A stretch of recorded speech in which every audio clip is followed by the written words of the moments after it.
بسط قلوبنا الإيمان فأصبحنا مؤمنين وأمرنا بالعبادات لنكون من المتقين فسبحان الذي خلقنا أحسن التقويم فنحمده حمدا الشاكرين حمد الناعمين كما علمنا أن نحمده والصلاة والسلام على رسول الله أفضل الأنبياء والمرسلين وعلى آله وصحبه وأمته إلى يوم الدين وبعد. Teman-teman sekalian, insyaallah saya berdoa mudah-mudahan semuanya dirahmati dan disayangi oleh Allah Subhanahu wa taala. Sehat semuanya? Baik. Sekarang kita cek seperti apa sosok tubuh manusia yang sehat itu menurut Al-Quran. Jangan-jangan kita katakan di lisan sehat, tapi kata Al-Quran ternyata belum sehat. Karena ada yang sehat, tapi ketika diminta oleh Allah untuk beribadah, ternyata kurang respon. Ada yang sehat, diminta sholat, ternyata sakit. Ada yang sehat, diminta puasa, ternyata juga sakit. Ya, ada yang terlambat, ada yang sengaja meninggalkan, ada yang kemudian orang puasa Daud, dia sholat Daud. Ya. Puasa Daud kan Senin puasa, Selasa tidak, Rabu puasa, Kamis tidak. Ya, dia sholat Daud, subuh sholat, duhur tidak, ya. Asar sholat, maghrib tidak. Nah, sekarang kita lihat dulu seperti apa paparan tubuh yang sehat itu dalam Al-Quran. Kita buka anatomi tubuh kita dalam persepsi Al-Quran. Ya, saya mohon izin teman-teman, ini materinya sebetulnya agak sedikit rumit, butuh konsentrasi luar biasa. Saya mencoba insya Allah menyampaikan semudah mungkin yang nanti akan terkait korelasi eratnya dengan aspek halal dalam kehidupan. Karena muatannya dalam Al-Quran, maka nanti kita akan keluarkan ayat-ayat Quran yang berbicara tentang anatomi tubuh kita.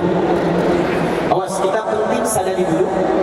Saya mau tanya sebentar, kalau kira-kira teman-teman punya handphone kemudian rusak, kemana kita bawa untuk dibetulkan? Servis handphone, nonton handphone.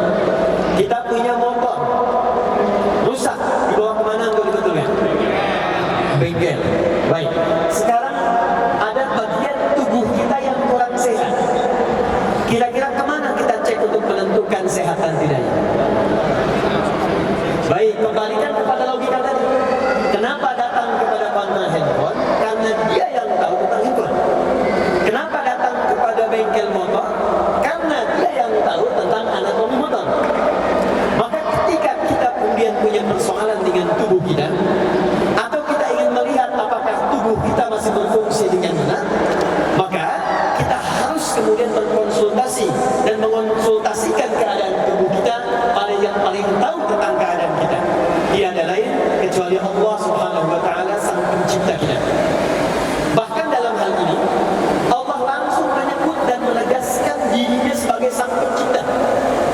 Anda buka Quran surah ke-15 Al-Hijr ayat ke-28. Perhatikan kalimatnya. Wa idh qala rabbuka lil malaikati inni khaliqun bashara.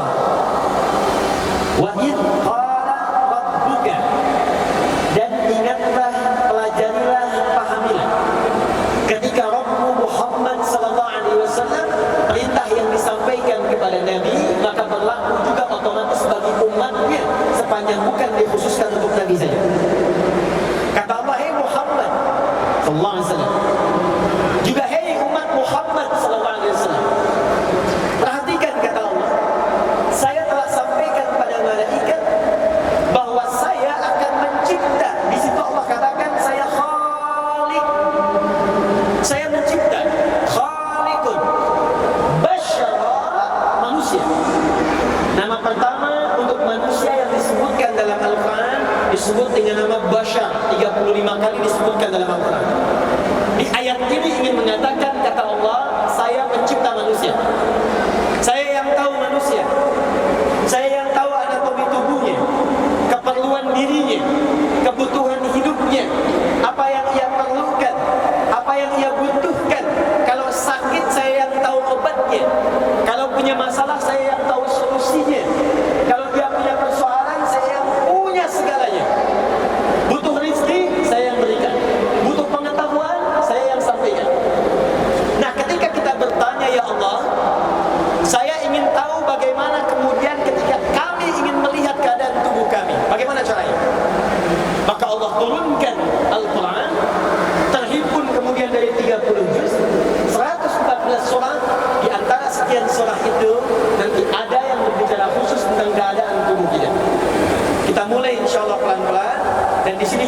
pembahasan kita.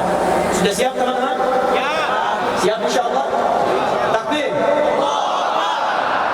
Jadi kalau sudah paham pencipta kita Allah, yang tahu tentang kita Allah, semua sumber keterangan tentang kita ada di dalam firman Allah, maka sekarang kita cek ya komponen tubuh kita yang termaktub dalam Al-Quran. Sekarang buka dulu, saya tuliskan dulu ya. Saya mencoba menyiapkan di PowerPoint, tapi mungkin tidak sampai pada waktunya. Saya coba tuliskan dulu beberapa ayatnya. Dari situ nanti saya tinggal merujuk. Ayat nomor 1, nomor 2, nomor 3, dan seterusnya. Sepakat? Baik. Bismillah. Lalu saya cek sebentar. Dari belakangnya akhwat kelihatan ini? Oh, Masya Allah. Belum saya tulis, sudah kelihatan. Imannya luar biasa. Saya tulis dan kelihatan.